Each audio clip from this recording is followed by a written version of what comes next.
quería mandarles este videíto que me pidió la escuela sobre el tema de la experiencia de Dios. Como hacemos siempre en todos los actos de cursillo, me parece que lo mejor es, antes de empezar, invocar al Espíritu Santo.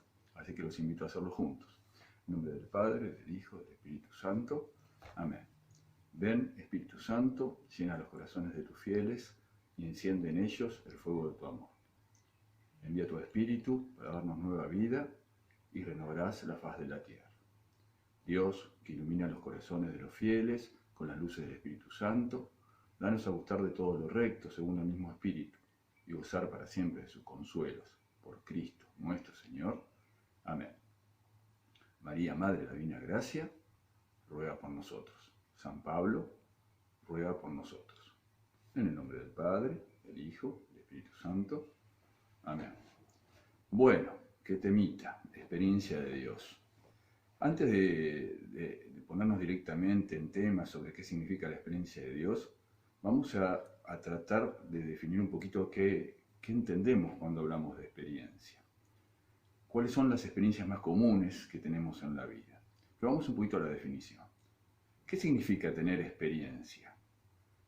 La experiencia es una forma de conocimiento o habilidad adquirido a través de nuestra vida, derivada de la observación, de la participación y de la vivencia de un evento o suceso. El concepto de experiencia en un sentido más general se refiere fundamentalmente al conocimiento procedimental, es decir, cómo hacer algo, y no tanto al conocimiento conceptual, que es la definición de las cosas. Normalmente, los filósofos trataban el conocimiento basado en la experiencia como el conocimiento empírico o conocimiento a posteriori, es decir, que sería un conocimiento derivado más de la práctica que de la teoría. Es el conocimiento que vamos tomando mientras vamos viviendo y vamos experimentando y aprendiendo de esa experiencia.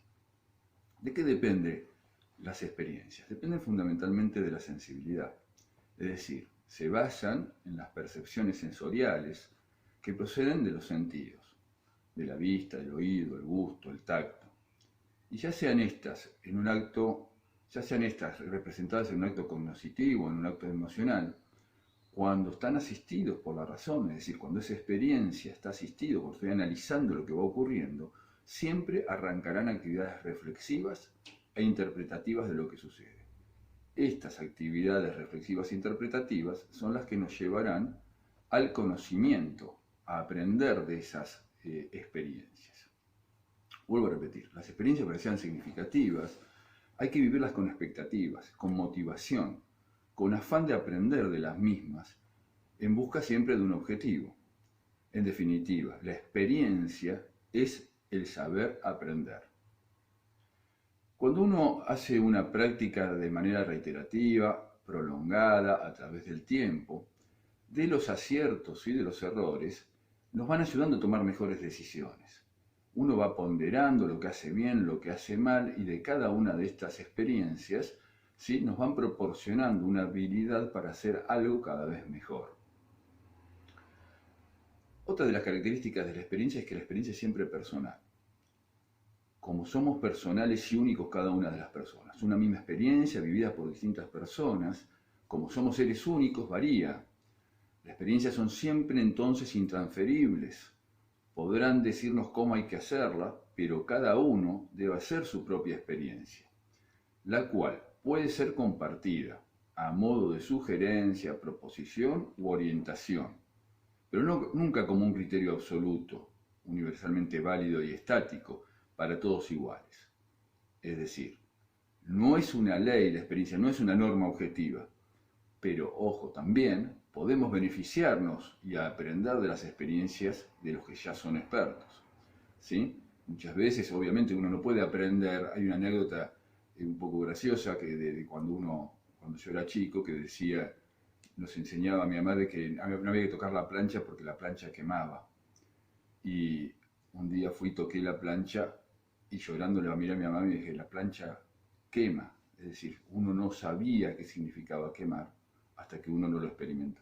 Bueno, no siempre es necesario vivir la experiencia, uno puede aprender de la experiencia y del consejo de los otros.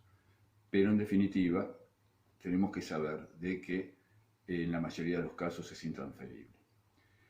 Esta experiencia contribuye sensiblemente a la sabiduría. Al vivir la propia experiencia, la interiorizamos de una forma significativa y profunda. Así, aunque esto nos lleve más tiempo, más esfuerzo, sin ninguna duda lo que conservaremos toda la vida, ya que la mayoría de estos aprendizajes quedarán en nuestra memoria, acompañados de su respectiva huella emocional. Por eso, una persona de experiencia no es la que ha acumulado más vivencias, sino la que está capacitada para aprender de ellas. Las experiencias se dan continuamente a lo largo de toda la vida. Vivimos viviendo experiencias y viviendo acontecimientos. Las hacemos en la intimidad de nuestro ser, en la familia, con los amigos, a través de la lectura, en el trabajo, en la escuela, en la universidad. Así que es un elemento que hacemos y vivimos permanentemente. La experiencia solo se modela viviendo y aprendiendo. A veces uno se plantea qué diferencia hay entre el conocimiento y la experiencia. Bueno, la experiencia siempre es más difícil de ganar que el conocimiento, ya que la experiencia conlleva haberlo realizado, vivido, sentido y muchas veces sufrido. Lo mejor es siempre, por supuesto, una combinación de ambos. Se necesita conocimiento y experiencia. El conocimiento nos dirá qué hacer y la experiencia cómo hacerlo. Cuando vivimos la vida con sensibilidad a lo que va ocurriendo, con motivación, con expectativa y ganas de aprender, lo que nos pasa, lo que nos acontece, todas nuestras experiencias diarias, nos van dejando un sello y una marca con una impresión particular. Vuelvo a repetir, estas experiencias no nos dejan indiferentes, nos interpelan, nos movilizan, nos cuestionan. Nos comprometen dándonos la posibilidad de ir enriqueciéndonos. La experiencia siempre nos lleva a un mayor conocimiento de nosotros mismos y nos permite el desarrollo de una cierta aptitud que antes no potenciábamos o la adquisición de algo que antes no teníamos. Si nosotros vivimos nuestras experiencias, las vamos analizando a medida que vamos viviendo, esto debería, no siempre es así, pero debería generar un replanteo en nuestras vidas. ¿Para qué? Para tratar de llegar a la ideal que nos hayamos propuesto. Entonces, la revisión permanente de nuestras experiencias nos tendrían que llevar a replantearnos nuestra vida, a reacomodar nuestras escalas de valores, a hacernos preguntas, a brindarnos nuevas perspectivas, ¿sí? Siempre para tratar de lograr el objetivo de nuestro ideal que nos hayamos planteado. La posibilidad de crecimiento y la madurez no está en lo que ocurre, sino en la manera como se vive. Hasta aquí, lo que hemos hecho es dado algunas características particulares generales de la experiencia de vida normal de todas las personas. ¿Cómo capitalizamos esas experiencias de vida para aprender a ser mejores personas, a ser mejores padres, a cocinar, a ejercer alguna actividad artística, deportiva, a ser mejores profesionales? Es decir, cómo en nuestra vida normal capitalizamos nuestras experiencias y qué características necesitamos para que esas experiencias sean significativas en nuestra vida normal.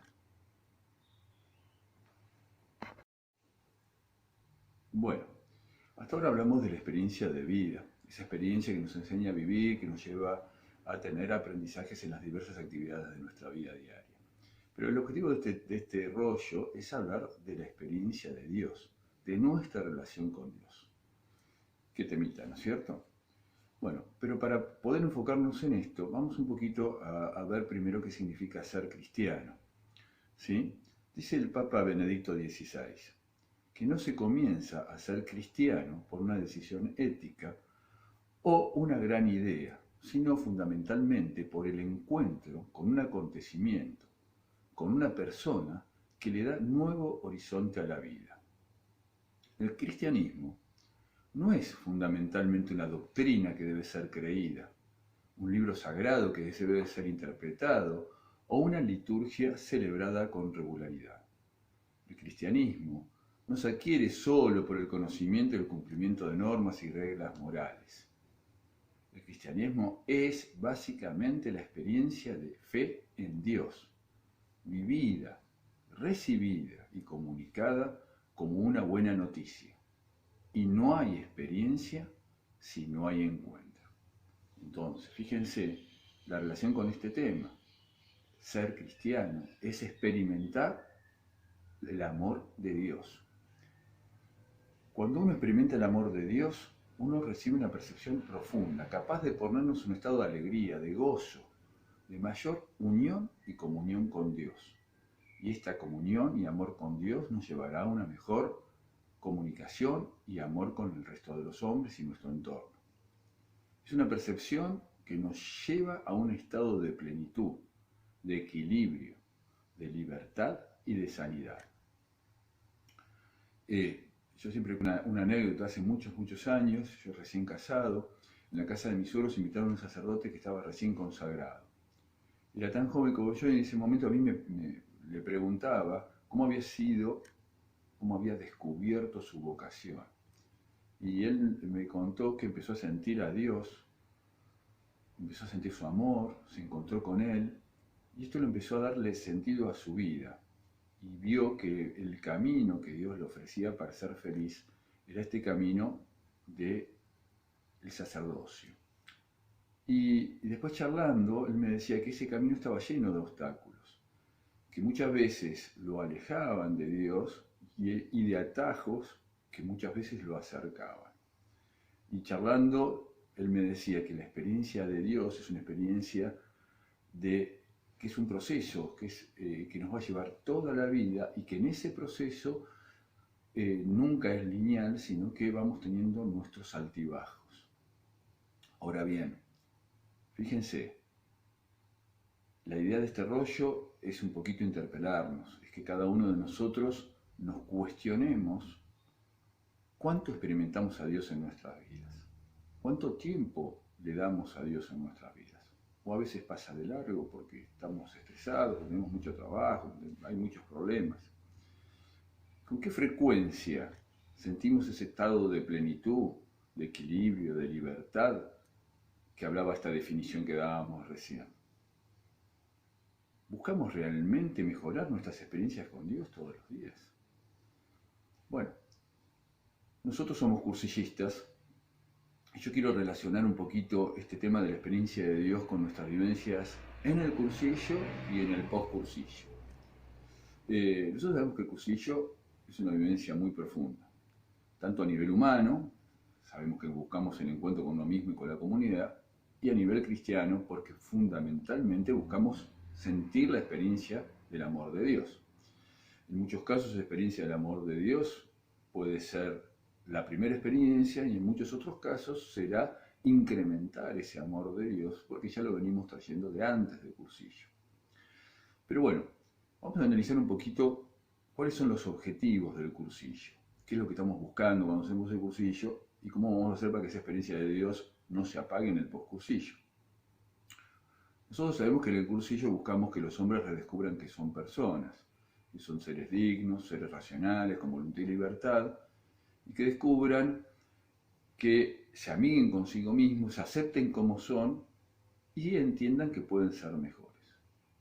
Otro objetivo fundamental es esto de que experimenten el amor de Dios y que descubran que Cristo es el camino de la felicidad y que vean que es mucho mejor hacer ese camino en compañía, en comunidad.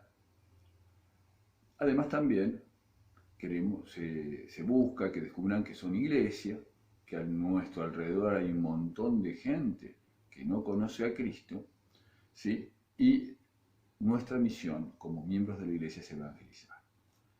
Decía Borí que cursillo era una experiencia de identidad.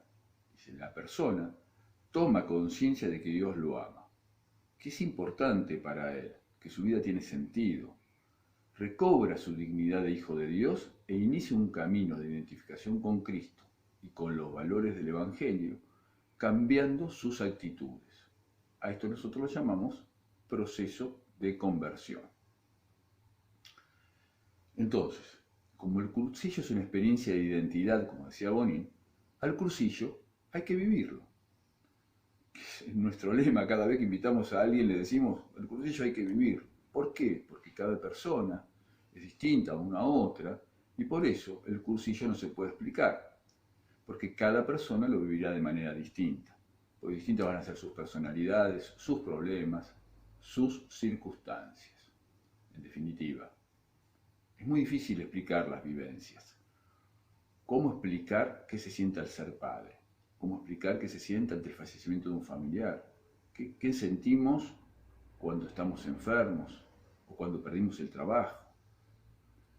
En definitiva, si es difícil explicar esto, ¿cómo explicar qué se siente al experimentar el amor de Dios?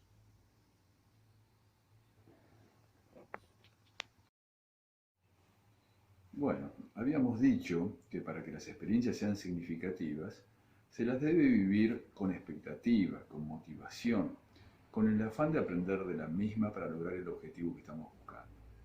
Por esta razón, que a los cursillistas les pedimos que vivan el cursillo y luego el postcursillo con ilusión, entrega y espíritu de caridad. Porque esta es la única manera de aprovechar las experiencias que vamos viviendo. Veamos, cuando hablamos de ilusión, no estamos hablando de la utopía o el deseo de que se dé algo poco probable. Por ejemplo, tengo ilusión de ganarme el Kini. Sino estamos hablando de la esperanza, de la fe, de que junto a Cristo puedo mejorar mi vida, la de mi entorno y ser más feliz. Cuando hablamos de entrega, es hablar de esa confianza en Dios, que enfoquemos nuestra vida en el plan que Dios nos propone. Y cuando hablamos de espíritu de caridad, estamos hablando del espíritu del amor, el amor a Dios y el amor al prójimo.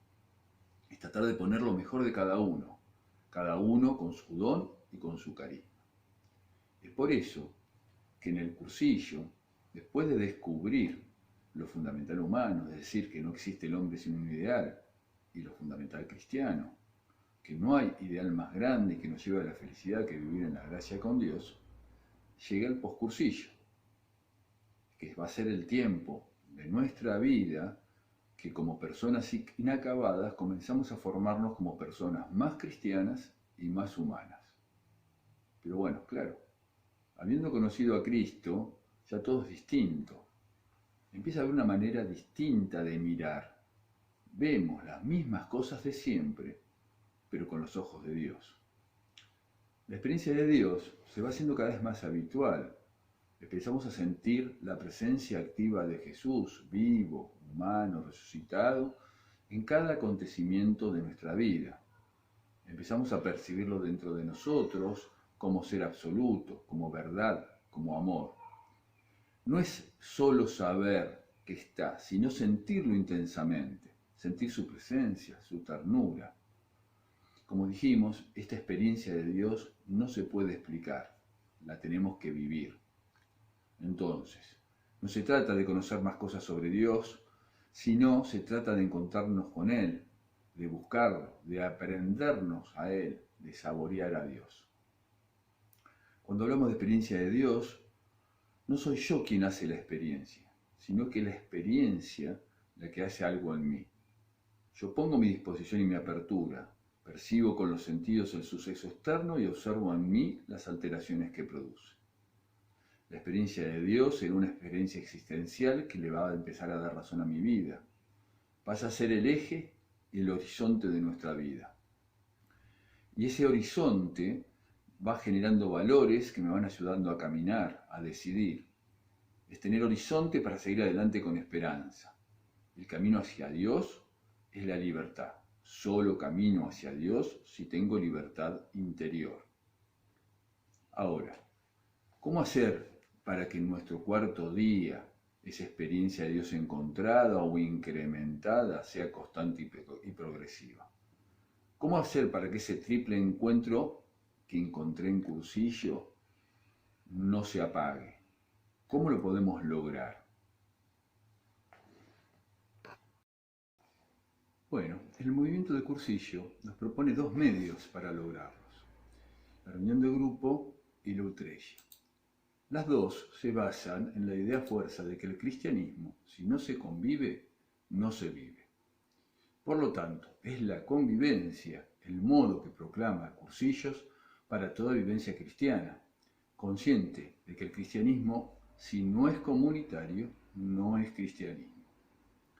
La convivencia sabemos que es una exigencia desde el punto de vista humano, ya que el hombre es un ser social, y también es una exigencia cristiana, pues pertenecemos a la Iglesia, que es una comunidad cristiana.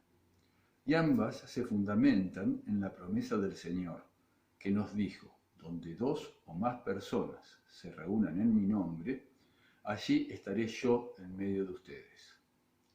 Por lo tanto, la reunión del grupo, que es una unión voluntaria fundada en la amistad, de quienes viven el mismo ideal, la misma verdad, va a posibilitar la progresiva conversión de sus integrantes, descubriendo que juntos, en racimo, se puede ser más y mejor persona cristiana. Así, viviendo y conviviendo lo fundamental cristiano, ayudándonos unos a otros espiritualmente, por la comunicación de las experiencias que vivimos a diario y siempre con criterios cristianos, van tomando fuerza para superar los obstáculos de la vida. Desarrollamos la personalidad centrada en Cristo, incrementamos la ilusión, la entrega y el espíritu de caridad que son necesarios para poder vivir con intensidad las experiencias de la vida. La reunión del grupo va a ser el ámbito ideal para que logremos la revisión de nuestras vidas. Ahora, cuando hablamos de revisión de vida, ¿de qué estamos hablando? Sabemos que la revisión de vida es un diálogo en un grupo de personas sobre un acontecimiento de la vida, sobre lo que nos va sucediendo, para que puedan ser interpretados y vividos según el proyecto que Dios tenga para cada uno. La revisión de vida siempre parte del acontecimiento, de la experiencia vivida. Dios se dirige a nosotros a través de los acontecimientos de nuestra vida, y si sabemos interpretarlos con fe a la luz del Evangelio, podremos convertirlos en acción evangelizadora directa. Es decir, nos tendría que llevar a cambiar nuestras actitudes frente a las problemáticas diarias. ¿Cómo afrontamos nuestras experiencias en la familia, en el trabajo, en los entornos sociales, para que nos vaya haciendo cada día mejor persona y por lo tanto mejor cristiano? Entonces, visto él o los acontecimientos que se quieren compartir en la reunión del grupo, analizaremos con otra mirada nuestro trípode. Ya sabemos, porque lo aprendimos en cursillo, que la vida cristiana se basa en el amor a Dios, que incrementaremos con la piedad y el estudio, y en el amor al prójimo, que lo vamos a ir demostrando día a día a través de la acción. Cuando hablamos de piedad, estamos hablando en realidad de la actitud de unidad íntima y permanente en Cristo. Es como habíamos dicho hasta ahora, es tratar de encontrarlo cada día más en cada acontecimiento de nuestra vida. Tratar de que nuestra vida, mi conocer, mi querer y actuar en todo lugar, en toda circunstancia, esté orientada hacia Dios.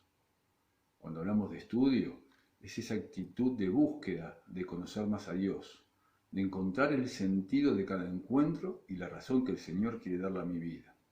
Es lograr una apertura de mente y corazón para captar y comprender a las personas que están detrás de cada una de las cosas y de los hechos que nos suceden. Cada día de nuestras vidas debería estar guiada por el amor a Dios y el amor a prójimo. Y ese amor se debería estar representado en la acción. ¿Sí? Y ahí es con qué criterio vivimos y hacemos lo que hacemos y cómo podemos hacerlo un poquito mejor para lograr ser más felices y hacer más felices a nuestro entorno. Vieron que cuando uno vive en gracia de Dios, estamos como sensibilizados. Empezamos a encontrarlo de a poquito a Dios en los acontecimientos de nuestra vida. A mí me pasó, y creo que nos pasa a todos, que empezamos a estar con Dios en cuanto nos levantamos, dándole gracias por un nuevo día. Le damos gracias cuando gozamos de salud o le ofrecemos y pedimos que nos auxilie con nuestras enfermedades. Lo encontramos a Dios en el beso a nuestra esposa o esposo, en el abrazo a nuestros hijos. Le damos gracias cuando vamos a trabajar por tener ese trabajo o ofrecemos la incertidumbre, la falta del mismo, el pan de cada día, en la bendición de la mesa, en la acción solidaria que podemos tener en la calle, en nuestro trabajo, con nuestros hermanos, en el éxito apostólico o cuando nos enojamos porque algún hermano actúa con indiferencia ante lo que nosotros le proponemos. Entonces, para experimentar a Dios, siempre vamos a necesitar del otro, de la familia, de los amigos, los compañeros de trabajo, porque en cada uno encontraremos un poquito de Dios y esto nos va a enseñar a amar. Así tendremos una escuela de aprendizaje en base a ese amor. Sentirnos amados nos hace fuertes, firmes, libres, y los efectos y señales que producen van a ser siempre paz, alegría, confianza, libertad. Por eso siempre se dice que el amor libera, sana y cura. Y de las entrañas del amor siempre sale el impulso de dar, de darse. No hay amor verdadero sin darse. Por eso que la misión del cristiano es estar siempre abierto. No debemos ser cerrados, tampoco debemos ser excesivamente dogmáticos, moralizantes, rígidos, condenadores. No se puede bloquear la vida. A ser abierto a la historia, abierto a las personas de nuestro entorno, porque esa apertura nos va a dar una construcción cotidiana que nos va a enseñar a ser cada día un poquito mejor. Normalmente, lo que vemos en los demás son solo apariencias. La verdad de cada persona se va a reflejar siempre en su actitud. Y esto es lo que nos interesa revisar en cada momento.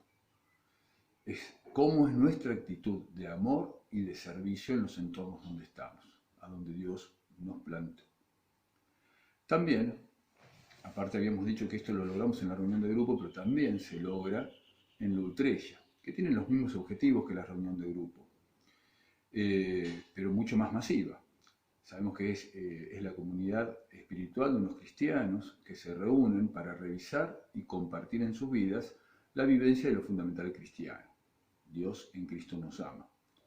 Obviamente, igual que en la reunión del grupo, a través de la convivencia y el testimonio. La vivencia es hacer presente la verdad que se proclama, es decir, es la experiencia vital de esa verdad o el testimonio de haber vivido esa verdad. Y esto siempre lo hace el testigo, no el maestro. Por lo tanto, y en definitiva, se crece cuando una experiencia se asimila, se incorpora, se capitaliza, se internaliza y así sale la convicción. La experiencia entonces va a ser siempre un proceso. La experiencia de Dios es siempre una gracia. Hay que pedirla. No basta solo en creer, sino que hay que experimentar.